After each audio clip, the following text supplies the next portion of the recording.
Toto je MK Podcast. Podcast so mnou a aj o meste Košice.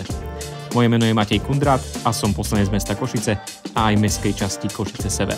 Vítajte pri počúvaní. A so mnou už sedí predseda občianskeho združenia Green Society, David Bajos. David, vítaj. Ahoj, Matej. Prosím ťa, my sme sa stretli na v podstate podujatí, ktoré ste organizovali, lebo tak viacej sme sa spoznali pri odstraňovaní inváznej rastliny pohánkovec.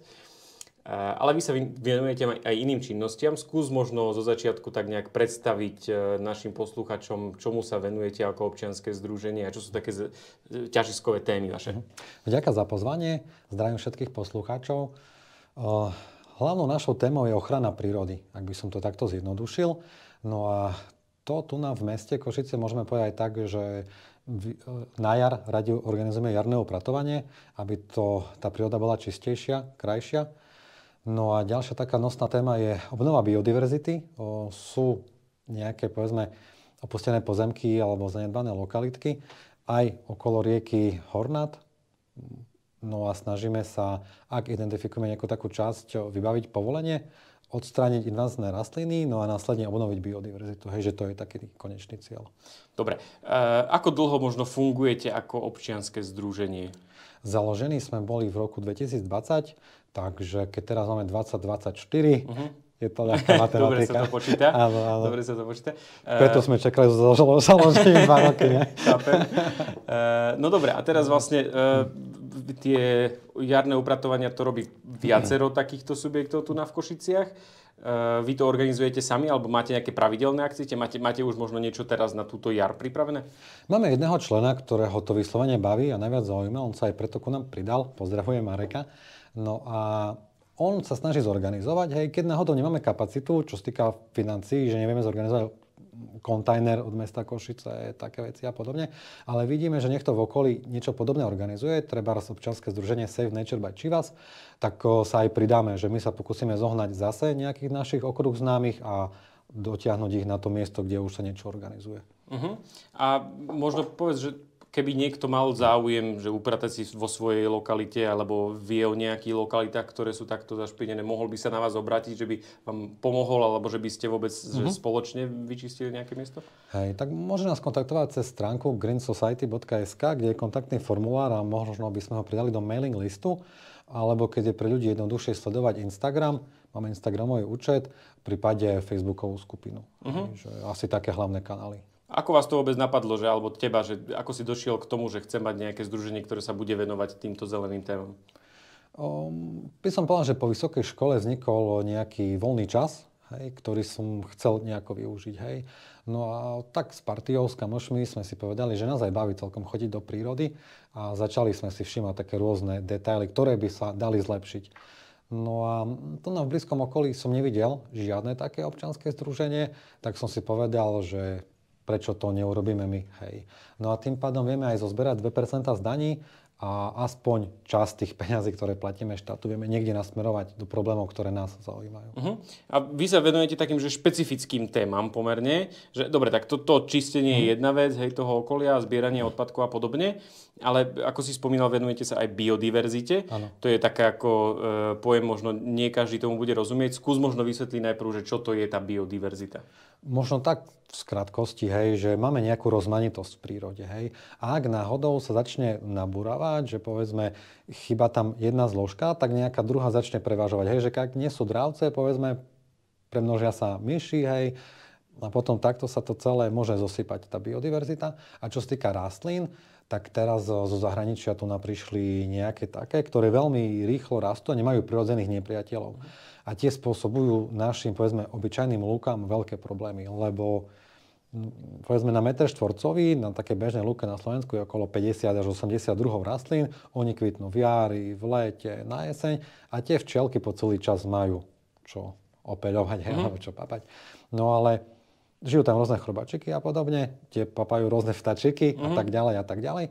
No ale teraz, keď tam začne raz len jeden druh rastliny, táto všetko pohltí, zadusí, tak tým pádom už tam ani tie hmyzy nie sú, lebo nemajú čo jesť, potom ani tie vtačiky, no a podobne. Takto sa to škrta.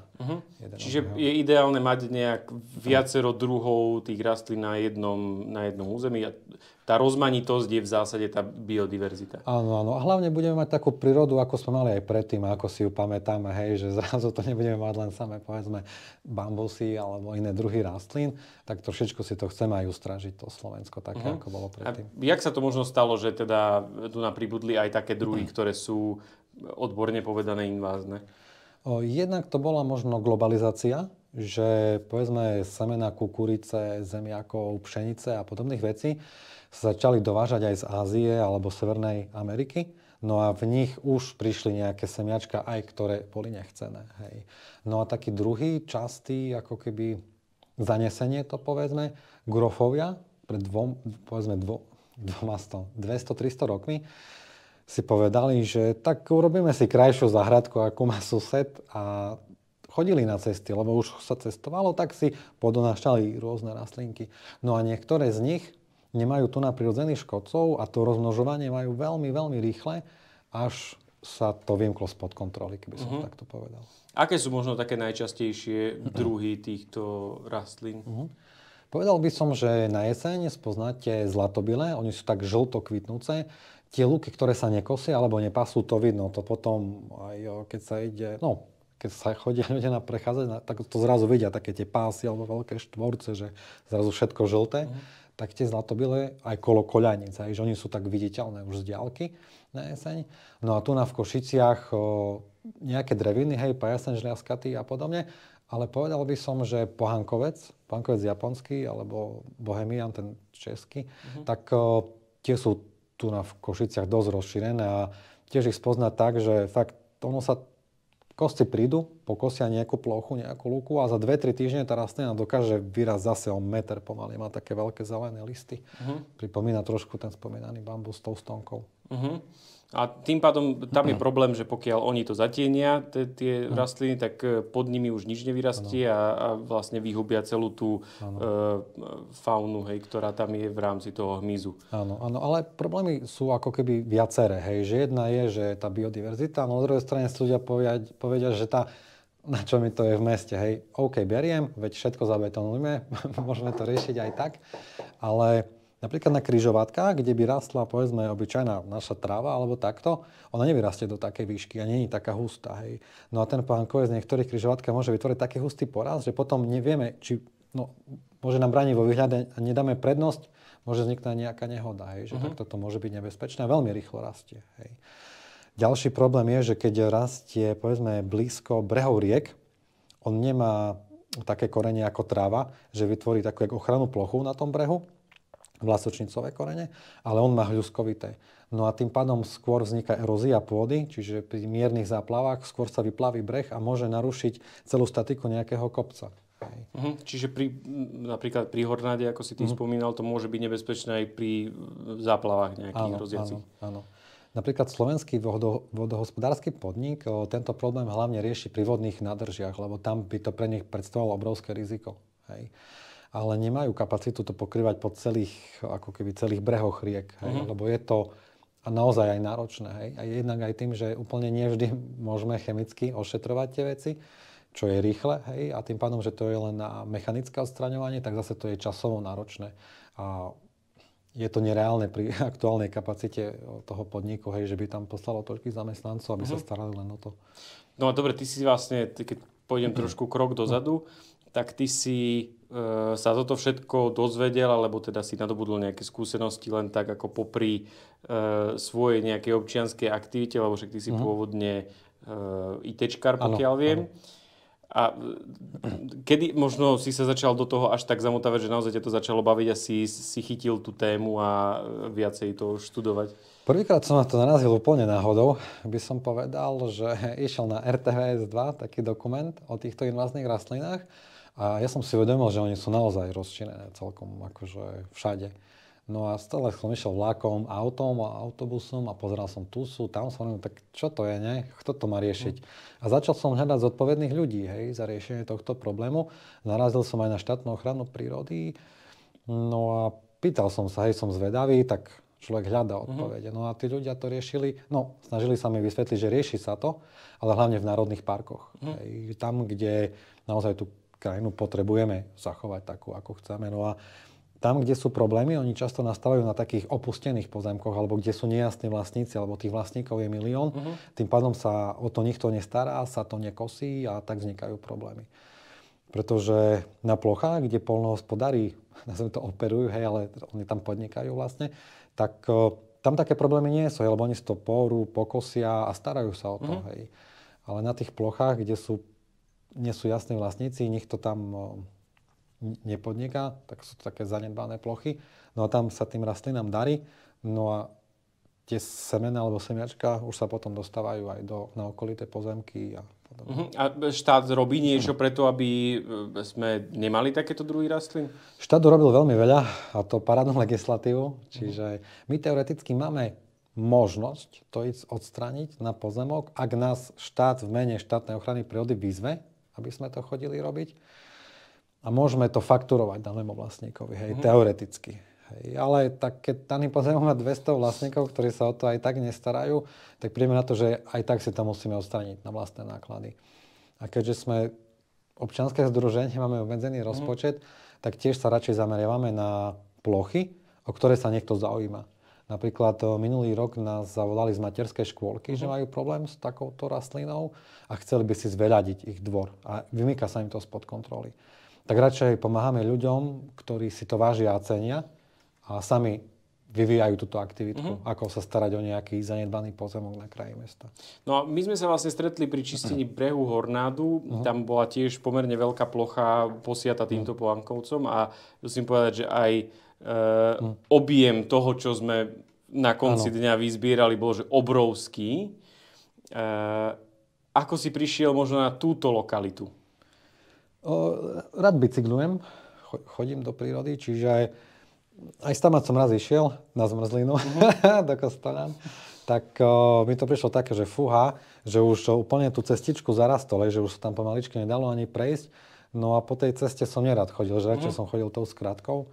Tak takto som narazil na tú lokalitu. Cez kataster portál som si zistil, že vlastníkom je vlastne buď mesto Košice alebo Slovenská republika. Tak oslovil som aj majiteľov pozemkov. Tí súhlasili s tým, že to tam môžeme ísť riešiť, že budú radi, že im pomôžeme. Dokonca v tom čase aj mesto Košice dalo ako keby zelené granty, tak mi to prišlo zaujímavé to takto spojiť. Hej, že vytvoríme projekt, hej, oslovíme mesto, že áno, chceli by sme sa aplikovať do projektu na tie zelené granty. Tam bola tuším 10% spolúčasť, v tom čase sme mali tých 10%. Tak sme išli do toho. Hej. A bola to lokalitka, ktorá nie je až tak na očiach, hej, ako napríklad, že pri Auparku, hej, že všetci teraz budú pozerať pre pána Jana, čo tam oni stvárajú, veď nechajte tie rastlinky žiť, hej, lebo ľudia prirodzene si hovoria, veď že je to zelené, je to dobré, hej. Tak sa nám páčila tá lokalita, že bola relatívne blízko mesta, ľudia vedeli prísť, dobrovoľníci, aj MHDčko alebo bicyklami, hej, nemuseli sme chodiť autami, no a nebola až tak na očiach. Dobre, čiže vlastne tak si narazil teda na túto lokalitu a možno popíš nejaké spôsoby, akým spôsobom sa dajú tie rastliny odstraňovať. Áno. Najrýchlejšia a najjednoduchšia je chemiou. Hej. Len problém je, že naozaj sa jedná už o silné chemikálie, že sú aj karcinogénne a malo by sa s nimi narábať odborne. Hej. My ako občianske združenie sme sa rozhodli, že toto cestou nepôjdeme, že to necháme na profesionálov. Tak my riešime len ako keby manuálne odstraňovanie. Hej. Čiže reálne zoberieme do ruky lopaty, rýle a snažíme sa odstrániť ich s koreňmi. Hej.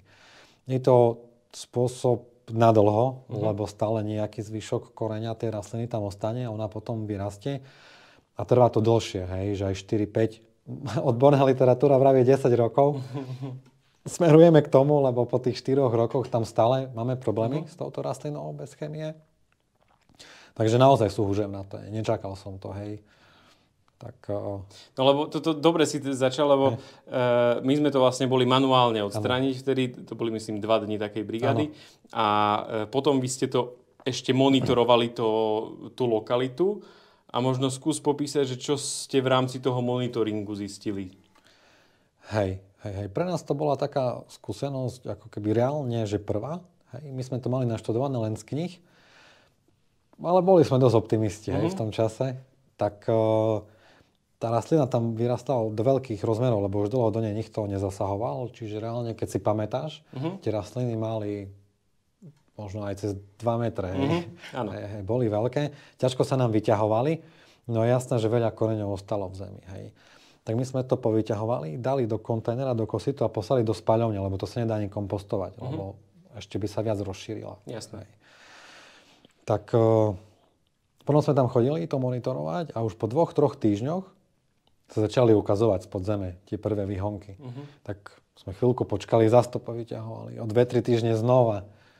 No a potom už prišla neskorá jeseň, tak sme to už nechali tak. A na jar tam zase rástli.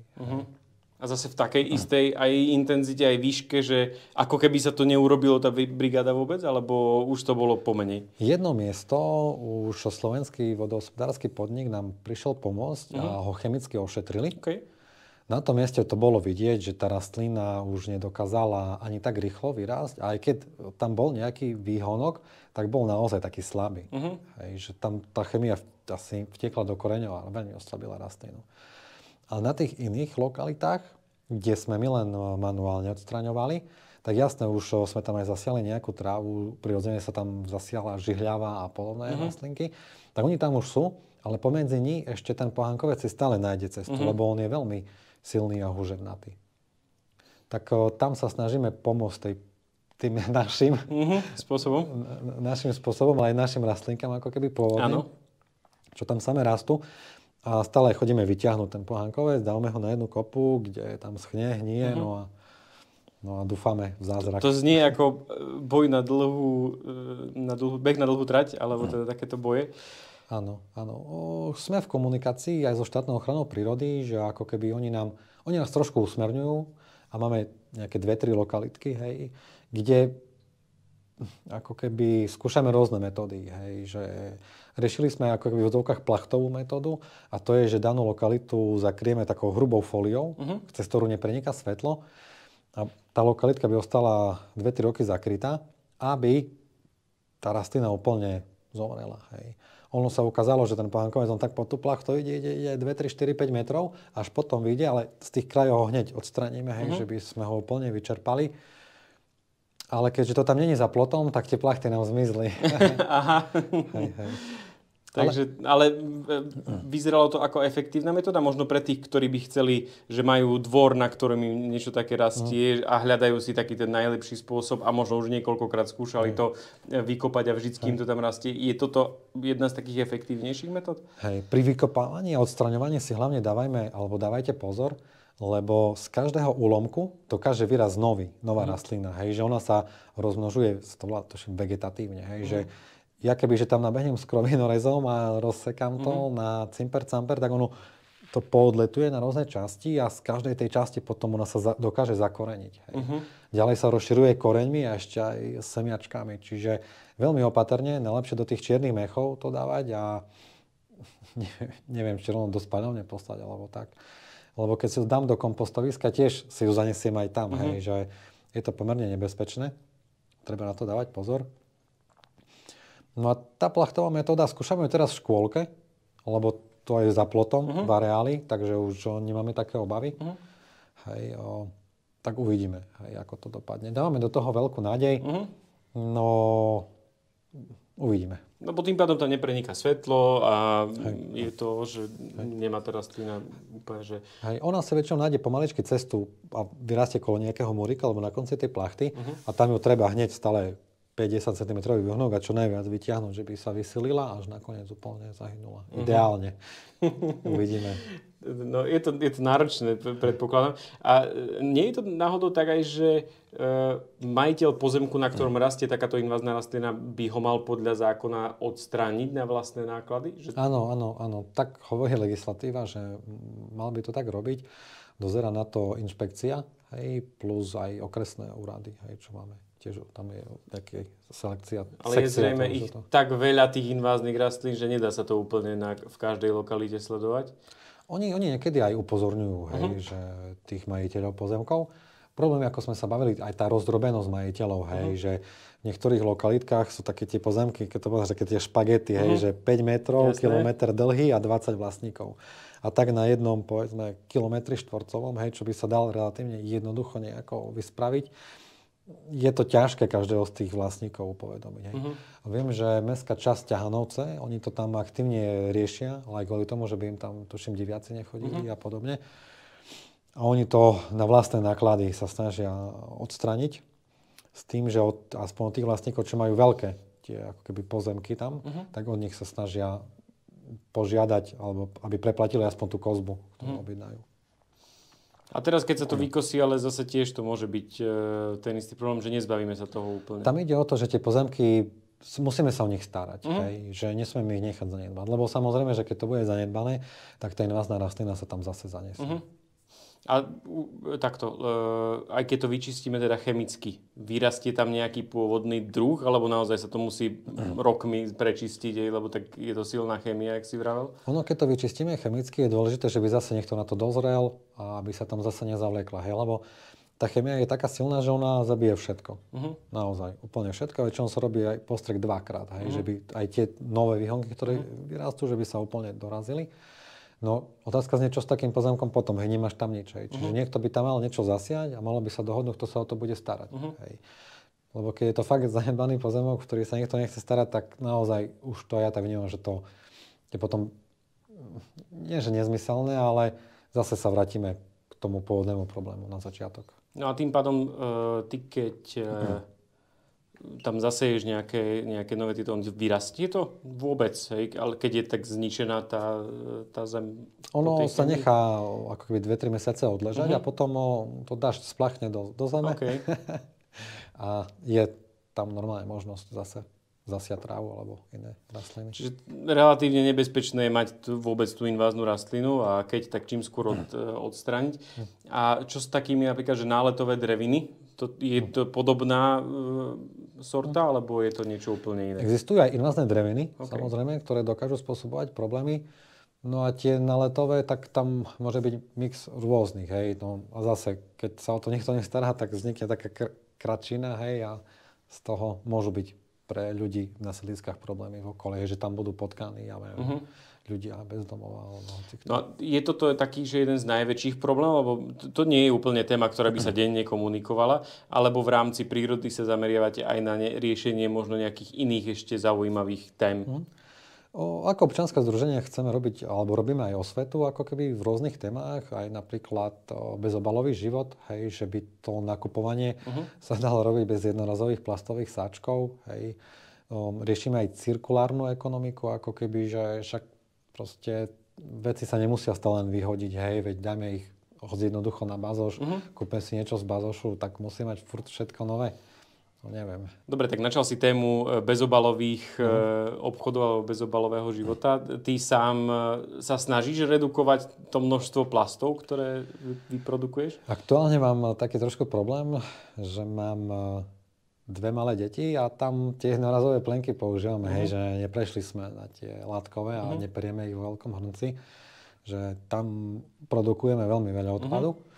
No ale prešli sme takou transformáciou, že nakúpili sme si také dózičky, hej, aj také hrubšie ikeácké sáčky, že navštevujeme obchody, kde sa dá bezobalovo nakupovať. Hej. A vieš tam nakúpiť všetko? Možno veľa ľudí nepozná vôbec, že tu máme nejaké obchody, alebo že to ja sám využívam pomerne často, aj sme využívali s manželkou bezobalové obchody. A musím povedať, že sme sa naozaj snažili čím viac redukovať počet plastov, lebo keď si zoberieš, že koľko, záleží samozrejme od človeka, ale ako často vyhadzujeme tie plastové obaly, keď teda triedíme, čo predpokladám, že väčšina už ľudí triedi odpad, tak naozaj toho plastu je objemovo hrozná kopa. Ja osobne nemám problém tam nakúpiť rýžu, cestoviny, strukoviny, sušené ovocie, také trvalé veci úplne v pohode.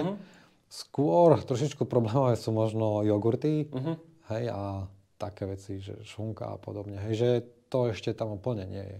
V Košiciach ešte asi nie. Viem, že v Bratislave už sú aj bezobalové obchody, kde sa dá načapovať jogurt, alebo možno aj drogéria, hej, že toto je celkom zaujímavé. V Košiciach už je tiež drogéria bezobalová. To áno. Ale také tie presne, že mliečne výrobky, alebo hej, iné veci, ktoré sú práve, že nie je úplne trvanlivé, tak toto je asi problém ešte zohnať. Hej. No a zelenina už potom záleží na človeku, lebo on si už vie kúpiť zeleninu, ktorá nie je v tých jednorazových sáčkoch. Hej. Len musí si už do obchodu priniesť svoje, samozrejme, a do nich si naložiť a navážiť. Ja osobne napríklad nepoužívam vôbec ani jednorazové a zvykol som používať také tie sieťky, ktoré si donesieš do obchodu. Len to mám rovnako ako s tými taškami plátenými na viac použití, že zrovna keď prídem do toho obchodu, tak ich nemám. Doma mám kopec, ale zabudnem to dnes do auta, alebo proste nezoberiem si ich zo sebou, keď idem do obchodu, že s týmto som mal problém. Ale zase, čo ja robím, a to je jedno, či už kúpiš mrkvu, alebo petržlen, paradajku, tak ja to zoberiem proste bez toho len tak do košíka. Oni mi to vedia navážiť úplne bez problémov a doma si aj tak tú zeleninu umieš, že nie je to ani nejaký problém. A presne rozdiel je len v tom, že ten jednorazový sáčok, ktorý fakt len použiješ na to, že dáš do toho a doma keď vysypeš si do nejakého zásobníka na zeleninu, tak to hneď vyhodíš. Hej. Čiže toto je také, sú tam tie zbytočné plasty. Ale veľa ľudí možno by povedalo, že či to nie je také, že už navyše, že však predsa my v Európe jednak neprodukujeme až toľko plastov, jak možno iné krajiny. A to, že Slováci, že čo to zmení, že ja prestanem produkovať plasty? Čo by si ty na to možno povedal? No ja neviem, ja sa nerad porovnávam, hej, pozerám hlavne sám na seba a viem, že keď niečo môžem zlepšiť, tak prečo to neurobiť, hej. Ja teraz, aký mám osoch z toho, že mám doma 200 jednorazových sáčkov, hej. Zase tých 30 sekúnd námahy, že v obchode ten sáčok nepoužijem, ale niečo vymyslím, ako si napríklad vravel ty, mi za to stojí, hej. Keď si predstavím, že náhodou to nepôjde do spaľovne, ale išlo by to do komunálu, tam sa to hodí na skladku, sa to zasype, prípadne to odfúkne vietor, skončí to v rieke, odíde až do mora. No. Tak Košicek ešte máme spaľovňu, že tak toto je ako relatívne výhoda, lebo ešte nejakým spôsobom vieme energeticky zhodnotiť ten odpad. Ale áno, je to, že odpad, ktorý produkujeme. Už keď sa prenesieme zase na inú tému komunálneho odpadu, tak my aj platíme za tú likvidáciu odpadu, ktorého je samozrejme čím ďalej, tým viac my produkujeme toho odpadu. Že možno jednak keby začali ľudia trošičku viacej triediť odpad a ideálne aj trochu menej ho produkovať, že v konečnom dôsledku aj ten poplatok za odpad by mohol byť nižší, než momentálne máme. Ale áno, to je zase, že každý musí začať od seba a zmeniť trošku tie svoje návyky, ktoré už má dlhodobo zaužívané, že teda prídem a už automaticky beriem sáčok, automaticky si dávam.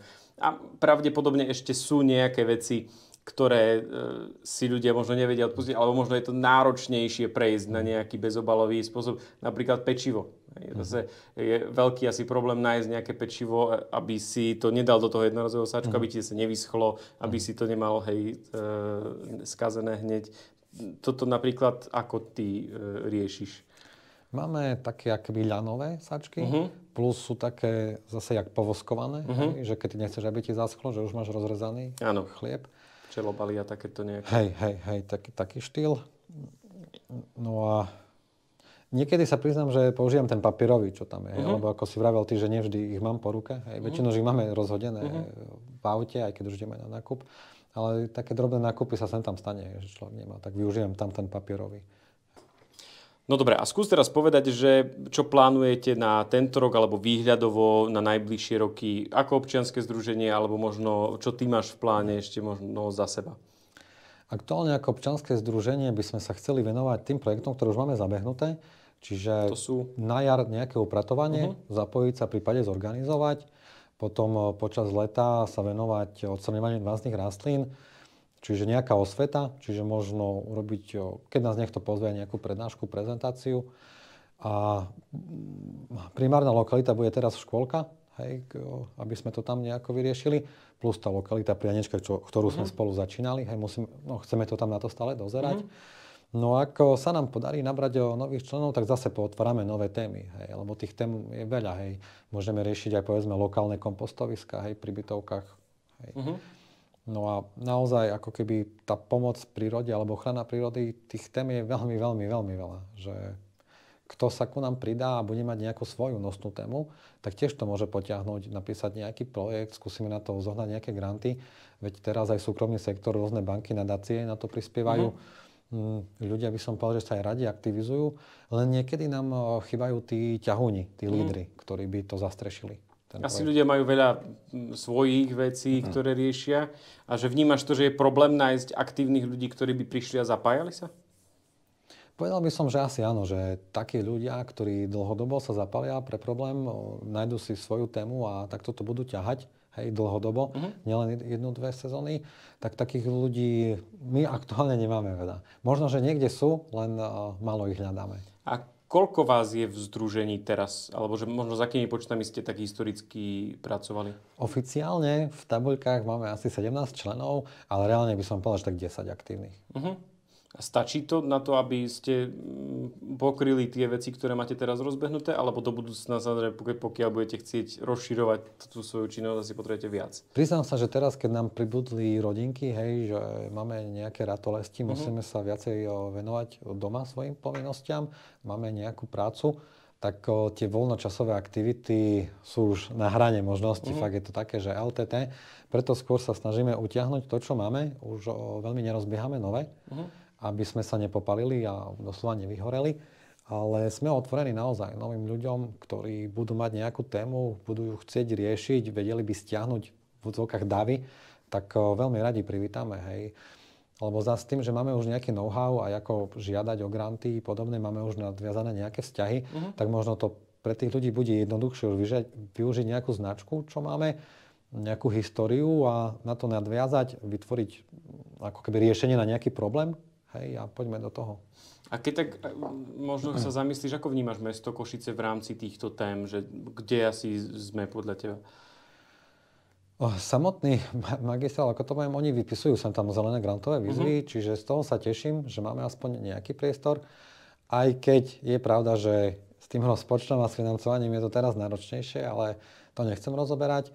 Však niečo si potiahneme z 2%, plus máme nejaké dobrovoľné príspevky, že ako členovia si sami prispievame. Hej. No a Košičania tak vo všeobecnosti, keď sa s niekým rozprávam, každého to trošku zaujíme, hej. Každý by chcel mať krajšie mesto, zelené, hej, že by sme tu nemali 1 000 000 stupňov cez leto, ale viac stromov a podobne. Tak ja si myslím, že je to aj vďačná téma do budúcnosti, hej, pre to mesto. Dobre, a poslednú otázku, čo mám, a to dávam každému svojmu hostovi, takú tú otázku na záver. Ako by podľa teba mali vyzerať Košice, alebo ako by malo vyzerať podľa teba ideálne mesto, kde by ty si sa dobre cítil a čo by bol naozaj ten ideál, kde by si ty chcel žiť? Mne sa veľmi aj páči, čo máme mestský park. A tam niekedy, keď príjem, tak sa mi veľmi páči, že tam je aj voda, že sú tam fontány, sú tam stromy. Že takéto parky, keby sme vedeli lepšie spravovať aj v iných častiach mesta, lebo zelených ploch je v Košiciach, by som povedal, že veľmi veľa, hej, len nevždy sú až tak pekne udržiavané, hej. A možno keď nevždy to mesto stíha, lebo mám veľa povinností, tak možno my ľudia, čo tam žijeme, to zoberme do vlastných rúk, hej, že trošku sa o to postarajme a na konci dňa možno sa tam bude dať ísť aj na piknik takedy, hej, že človek sa nebude bať, do čoho vstúpi a bude to taká oáza pre život, kde sa môžeme aj stretávať a rozprávať, zahrať si nejaké hry na tej tráve a podobne. Hovorí David Bajus, predseda občianskeho združenia Green Society. Ja ti veľmi pekne ďakujem za návštevu, že si prišiel. Ďakujem.